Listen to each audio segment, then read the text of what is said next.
Hello everyone, this is Boricua Binks and welcome back to Let's Play Ace Attorney Investigations 2 Prosecutor's Path, where we are continuing on, but we are actually beginning the second case of the game, episode 2, the Imprisoned Turnabout. I am very excited because I like this one a lot. It's not my favorite, but it's pretty good.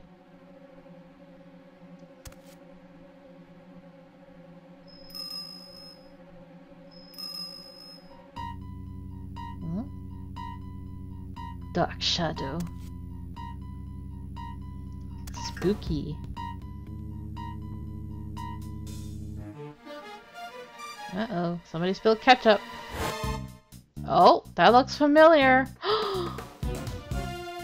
Oh my gosh, it's Knightley!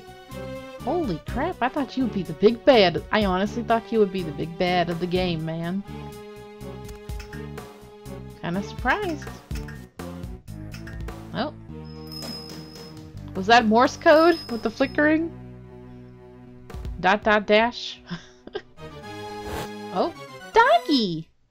Oh, doggy with ketchup on the mouth? Okay, big doggy. March 27th, 10:16 a.m. Detention Center, Visitor's Room.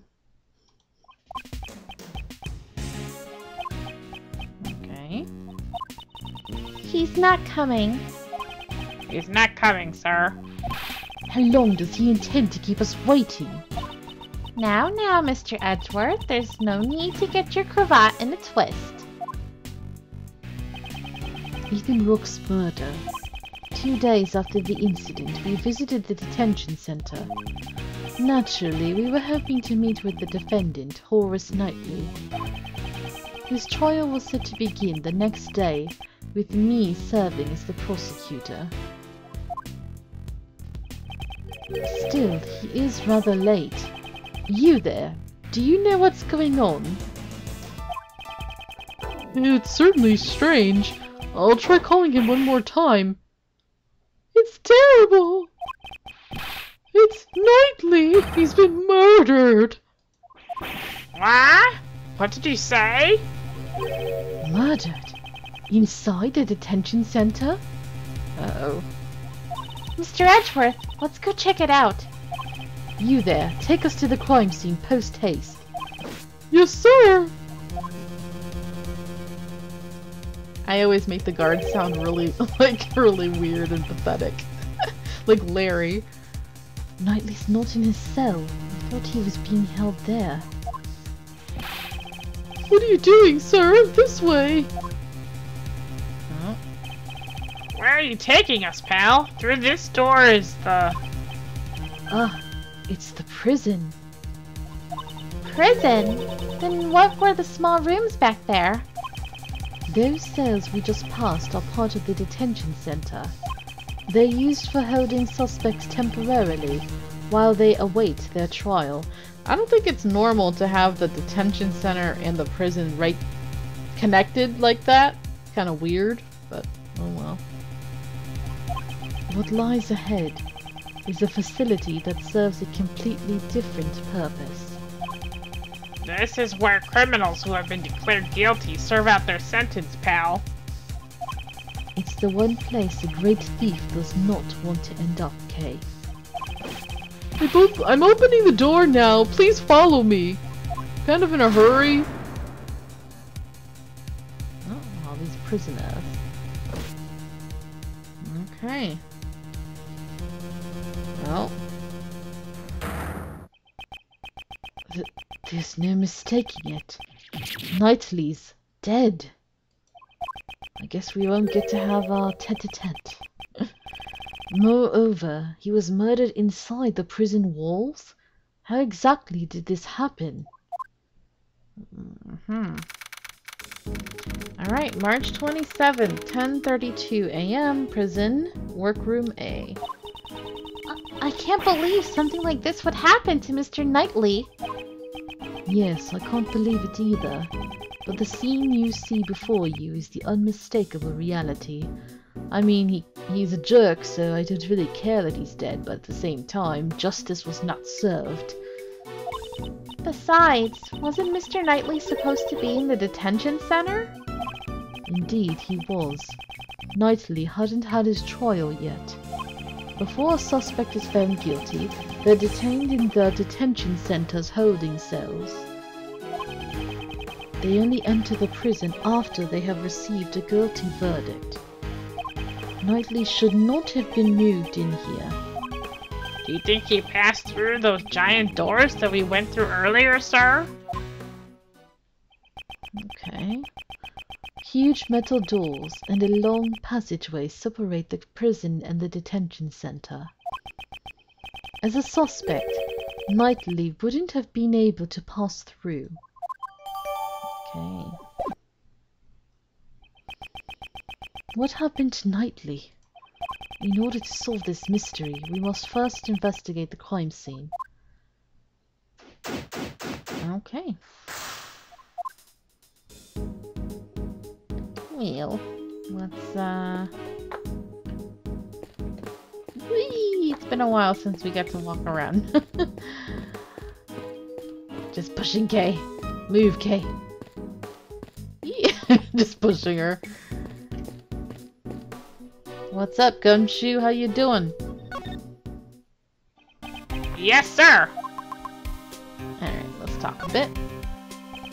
He was arrested on the afternoon of the 25th and was killed on the morning of the 27th. I never expected the criminal to become the victim, sir. Yes, it doesn't leave a good taste in your mouth. Maybe the killer killed Knightley? He couldn't let anyone who had seen his true identity live, or something like that. Are you talking about Shelley the killer? If he was the killer, then he would have left his calling card behind. Yeah, that's true. Besides, didn't we also see his true identity as well? That's right, and we're still alive, sir. Still, to commit murder in such a place is not an easy task. How did the criminal murder Knightley? Okay. It's nice that the prison and the detention center are connected, sir. As they both get to share the visitor's room, it's actually quite convenient. Well, it is an unusual design, but it is convenient for the visitors and for gameplay. Why did the detention center and the prison need to be separated in the first place, sir? The suspects go in the detention center, while the convicts go in the prison. They might seem similar, but they are actually two completely different facilities. And both you and Maya have spent plenty of time in the detention center. Well, more Maya than anyone. Actually, even Phoenix has been in there quite a bit, hasn't he? Those cramped, dark, and uncomfortable cells all seem the same to me, sir. If you're still having trouble understanding the differences, why don't you step inside one? Now, the thing is that I personally kind of wanted to see a case where one of the detectives was accused of murder and had to get defended by Phoenix and them. So I was like, yeah, let it be Gumshoe. Or if not Gumshoe, then let it be Emma, because she's our other detective. I really want to see that happen, just because I think it'd be a little more interesting. Yeah. I don't like seeing my baby suffer, but at the same time, sometimes you just have that malicious tendency to want to see your favorite character suffer just a little bit of angst to deepen their character.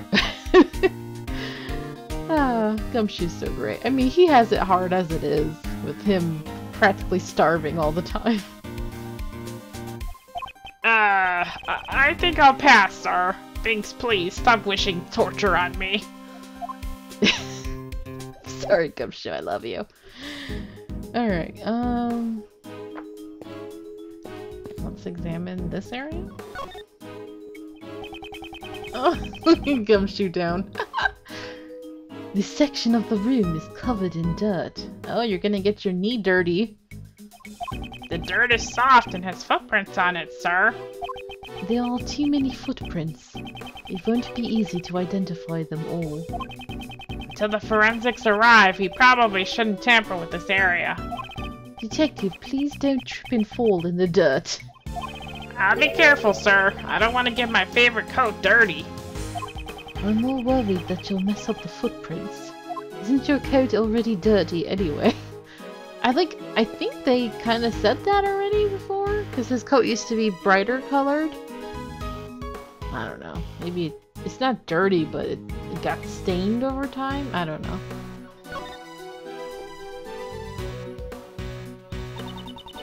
We won't rest until we've stolen every suspicious-looking nook and cranny.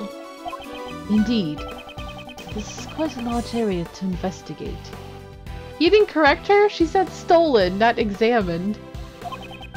Press the Y button to switch screens. I won't rest until I've inspected. Okay, okay. He's like, I'll say it to myself. It's a cage inside the cage that is the prison. It's like cageception. I believe the correct term is prison cell. They're the same thing. You need to look more at the essence of things. This is almost like the stepladder argument. Actually, it's more important to get the correct information. Does that mean that he's on Team Stepladder? It's a pulley. Is that used for prison labor too? It looks like it. There's something I want to ask you. Don't even think about dangling on the hook. Eh? How did you know that's what I wanted to do? Somehow I had a feeling. He's like the long-suffering parent of Kay. It's really cute. Okay. It's a pulley. Oh, it's the same. Alright, is that looks like something Franziska would like. Those are some colorful sheets. I was talking about the whip. Okay. Very colorful and stands out in the room. What are they used for? They're the most eye-catching thing in this room. They don't fit in with the prison. There's a whip placed on top of the sheets. Has Franziska been here? It reminds me of the whip lady. Maybe she left her whip here? I doubt she'd ever leave her whip behind. Although there was that time she gave us her whip because she felt like she wanted to quit. And we were like, no, just take your whip back. There was a rope near the body as well. By the way, my special talent... If it's about rope escapes, there's no need for that now. Aww. Does she want to show it off that badly? I think that's pretty much it. There's nothing else really there that's that important. Okay, let's look over here. There's a wash basin. Ooh, why did I say basin in my mind? There's a wash basin over here. Are there any clues that could be useful to this case? I don't smell any signs of treasure. I'm searching for clues here, not treasure. Okay. Nothing there.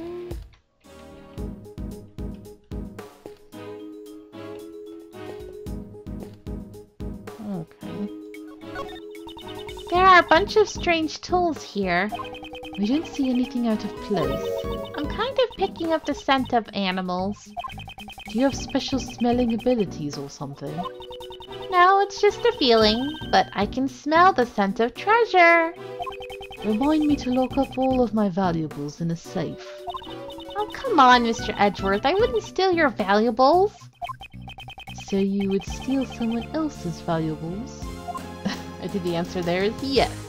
So these look like those, like grooming stations where they put dogs, you know? Alright, let's stay this way. Horace Knightley, murdered right before his trial. Let me take a closer look. Okay, first of all, there's a certain little black and white chessboard thing. Huh? What's this? Mr. Edgeworth has something similar in his office. It's a portable chessboard. It was probably the victim's. Ah, Mr. Knightley enjoyed chess, right? He was probably using it to pass the time in the detention center. Alright. Then look at this blanket. He's covered with a dirty sheet. There's a rope on top of the sheet. He was nightly tied up with this rope. Okay. Let's take a look under the sheet. We might be able to find something. Yikes! The sheet is bright red. These appear to be blood stains. Okay. You still might be able to find something. Let's search this area a little more closely. Okay, how about this glove? This is a rubber glove. Yes, there's no mistake. It's a rubber glove. How come there's only one? Let me take a closer look. Okay. No. For inmate use. It says for inmate use. That must mean... A prisoner used this glove? Yes, that's what I was thinking.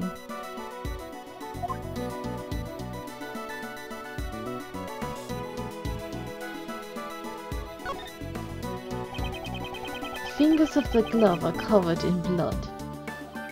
This glove was dropped after the pool of blood formed. Why is that? If it was on the floor before the pool of blood had formed, the blood would have formed an outline around the glove. Ah, I see. The blood would have only gotten on the edges of the glove. This glove was discarded after it was covered in blood. That must mean the killer left it behind. Indeed, it's highly probable. At the very least, the person who dropped this saw the body. You there! What is it, sir? Do you recognize this glove? Yes, sir. The inmates use these for prison labor. That's odd. Rubber gloves are usually kept in the inmates' rooms. They are strictly regulated, so you can't just take them out. Indeed, there are no signs of any other rubber gloves in the room. Okay.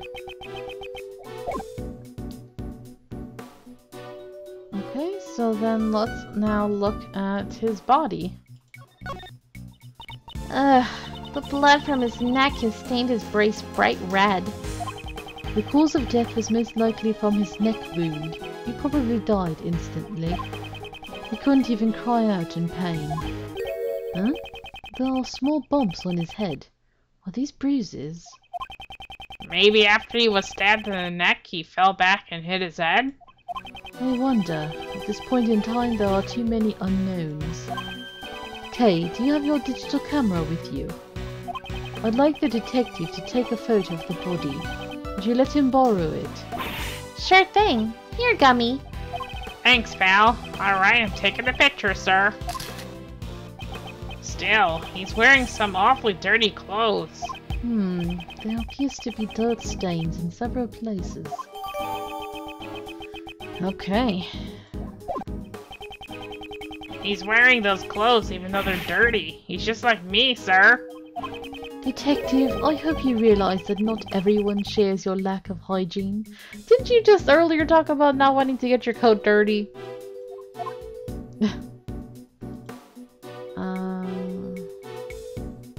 Oh, his hand. There's something on his finger. Let's have a closer look. Oh, it looks like an expensive ring. Don't steal it. What? I didn't do anything yet. Yet. That's it? That's all we're gonna say?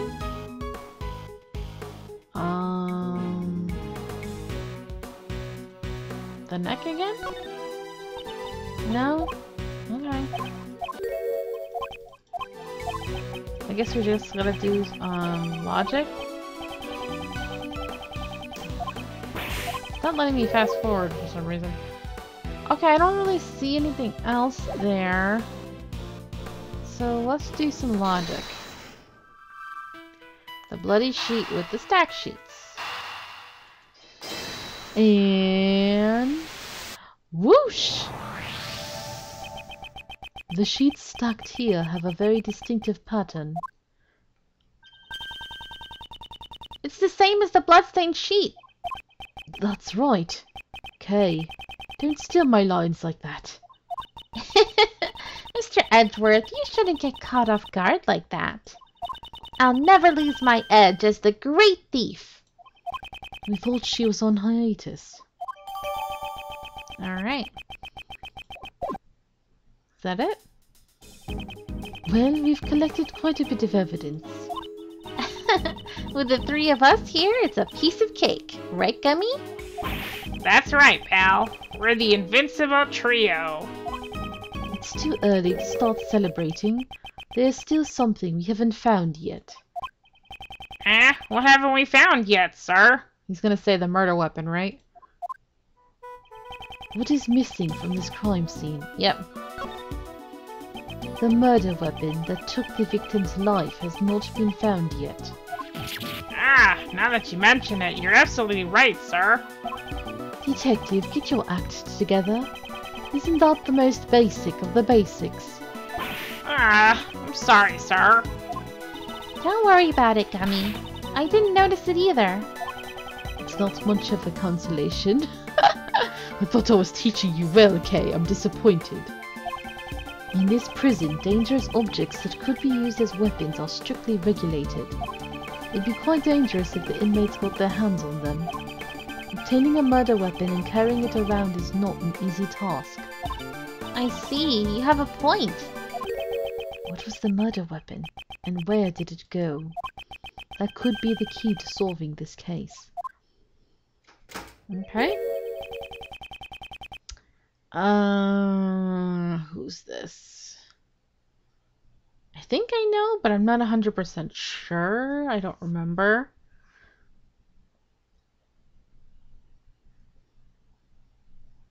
Huh? There are visitors here already? It is you! Yes! Ah, I've been waiting for this character!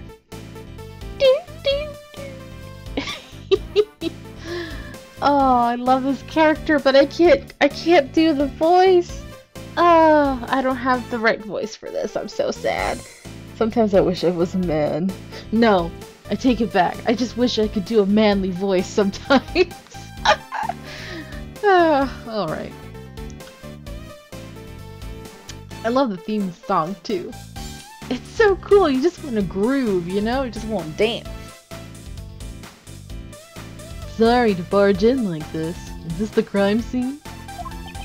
You're... Huh? You, aren't you? That piercing gaze, that furrowed brow. It has been a long time. Mr. Shields.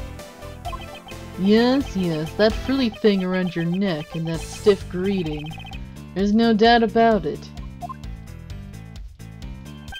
Prosecutor Manfred von Karma. Fancy meeting you here. Why are you gonna do him like that? You know he ain't von Karma. Come on, man. He's like, I know my hair is gray, but I'm not old. I'm not old and I'm not a freaking murderer. Hold it! What are you saying, pal? Mr. Edgeworth's not that old, man. Detective, it's fine. Oh, it's you, Prosecutor Edgeworth. I thought you looked a bit young. You two are so similar. Looks like your Uncle Ray got you two mixed up again. You never change. How many years has it been since we last saw each other? I've already forgotten. Your Uncle Ray has been overseas these past few years. But you know, there's something I still haven't forgotten. About you and your betrayal. Ooh, juicy. Very juicy. I'm getting some bad vibes over here. Do you know this guy, Mr. Edgeworth? Allow me to introduce him to you. Raymond Shields, attorney at law. Curly hair. Ace Attorney Ray Shields at your service. I'm pleased to make your acquaintance. Yeah, he's an ace attorney, y'all. Finally, another attorney up in here. I'm Detective Dick Gumshoe, sir. Kay Faraday, nice to meet ya. I'm a great thief. Ah, but I'm currently on hiatus. Great thief. Well, that sounds romantic. How wonderful. Oh, Mr. Shields, you get it, right? I'm currently recruiting new members. The registration forms are easy to fill out. That's splendid. Uncle Ray would love to join your little gang. I'm sorry, but we're only accepting bright, cheerful, and energetic girls. Why'd you bring it up if you're not gonna invite him? That's kinda sad. I see. That's too bad. Well, how about a hug then, as a sign of affection? No, bad Ray, bad. That's kind of pedo-y. Stop. No. I guess not. This isn't Europe after all. Darn. Mr. Shields, what are you doing here? Oops, that's right. Sorry. Preventing the attorney from investigating the crime scene is the Von Karma way, isn't it? No, I mean, I feel like a lot of times we were screwed over and not allowed to investigate anyway, and it wasn't just because of the whole Von Karma thing. No. Somebody's better. Hold it! Hey, you've been going on about Von Karma this and Von Karma that. What's your problem, pal? Detective, restrain yourself. This can't be helped. Huh? Mr. Shields, are you the defense attorney for Horace Knightley? That's right, or should I say, I was his defense attorney. Mr. Shields is the defense attorney. If Knightley had not been murdered, I would have been going up against him in court. I should listen to what he has to say. Alright, well, we'll be doing that in the next episode. I am so happy, so happy. Ugh, yes, this is it, you guys. This is when the game truly begins for me. Oh, I love this. But I'll try my best to do him justice, but you know, I'm limited in my voice acting. I'm just not good enough. One of these days, I don't know, I might have to rope in a certain someone to help me out with these voices. Alright, well anyway, thank you so much for watching. Hope you're enjoying this. And until next time, have a nice day. Bye-bye.